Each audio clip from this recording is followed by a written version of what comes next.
So, mga ka-clowners, may gabi kanatong tanan. So for today's video, nagluto si Clown Ayer o adobong baboy. So before ta magluto ka naging adobong baboy mga ka-clowners, kinahanglan gyud siya latan siya daan para lami og humok inyong adobong baboy. Di siya dritso. Kani siya nga part mga ka-clowners kay kuani siya nga part sa tiyan og sa abaga nga part. So this part is from the stomach and of course the abaga. Kapuy lagi mag-English mga ka-clowners. So ako siyang lataan with 1 hour para mahumukid ang iyang mga meat.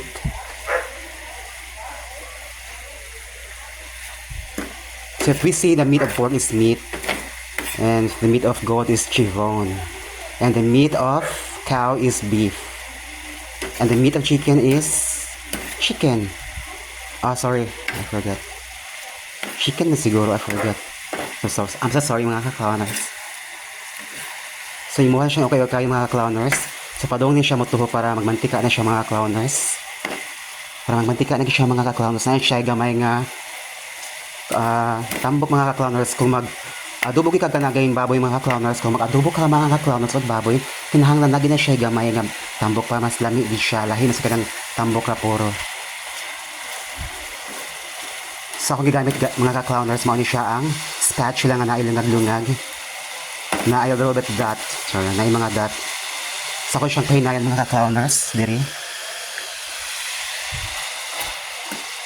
So I'll be doing this my pork adobo specialty ala Clown Ayer for almost 20 years from now.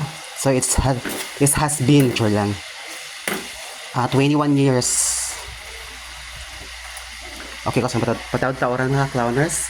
And a few minutes from now, so makakuha na siya, maluto na siya mga clowners. So ako mga clowners, basta di ko magluto o ka naging adobo kung wala siya specialty nga tambok siya.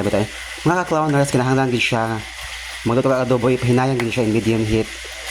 Kung magpalata pa ka mga clowners ba, kinahanglan pa hinayan sa dimuang, hinayan sa limuang kayo para dili siya maahat. So dili ko magbutang og patis ani mga clowners kay mo kuan na siya. Lahiyang iyang kanagay yung texture iyang ka kuan ba iyang ka what you call this?